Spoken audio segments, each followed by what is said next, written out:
Je tiens pour ma part à souligner le caractère positif de cette délibération dans les intentions dont elle témoigne. Je suis agréablement surprise.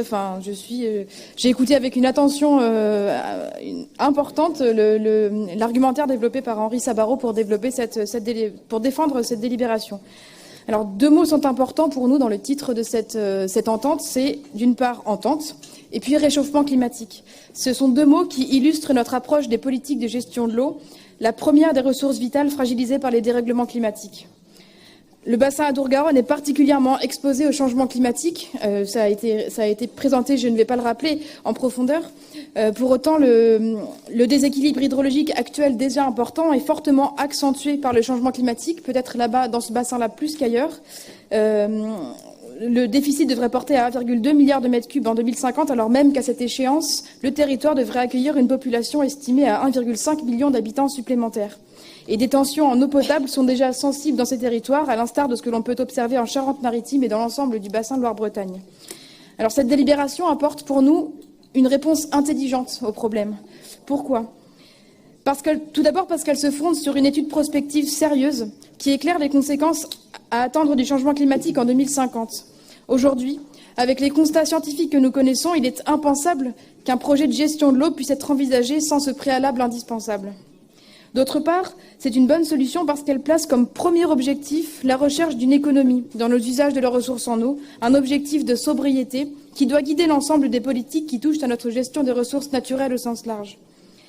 C'est une bonne délibération parce qu'elle propose un mode de coopération innovant au service de la recherche de solutions partagées face à cette crise de la ressource en eau. Et enfin, parce qu'elle montre un vrai volontarisme dans la recherche de solutions pour la question de l'eau, avec déjà 4 appels à projets qui ne sont pas visibles dans la convention que nous votons aujourd'hui, mais qui mobiliseront 30 millions d'euros dès 2020 au service de 4 objectifs. D'une part, la préservation des zones humides. D'autre part, les économies d'eau pour les industries, pour les entreprises et pour les particuliers. Troisième point, la réutilisation des eaux usées. Et en dernier point, la désimperméabilisation des sols, en particulier en milieu urbain. Je m'arrête quelques instants sur ce dernier volet parce qu'il existe un lien clair entre la gravité des intempéries que j'évoquais tout à l'heure et l'artificialisation des sols. Et donc, la désimperméabilisation des sols est une solution connue qui apporte une vraie solution de sécurité aux habitants et c'est la première fois qu'un plan de cette ampleur est mis en œuvre pour apporter des solutions concrètes. Et donc, il est intéressant de constater que dans l'étude prospective que je mentionnais, comme dans le document fondateur de l'entente et comme dans les appels à projets, il y a un grand absent qui est celui des solutions de stockage massives qui ne sont pas présents dans les solutions retenues. Dans le document fondateur de l'entente, comme dans l'étude prospective, la moindre présence de solutions de stockage à l'échelle du bassin est posée comme un préalable avec lequel il faut composer. Aucun des appels à projets ne vise les solutions liées au stockage. Partant de ce préalable, les solutions s'organisent avec la préoccupation qu'elles puissent répondre aux besoins de l'ensemble des acteurs du territoire.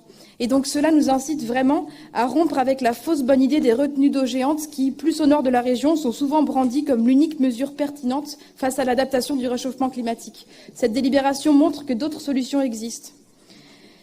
Alors l'articulation globale des actions de cette entente reflète selon nous les orientations d'une politique de l'eau responsable aujourd'hui, dans la perspective du changement climatique, et nous espérons que cette approche diffuse à l'échelle de toute la région. Ce qui est possible en Adour-Garonne doit aussi être possible dans le deuxième bassin concerné par notre région, le bassin Loire-Bretagne, toujours en ayant à cœur de mobiliser les agences de l'eau, dont c'est le cœur des compétences. Merci.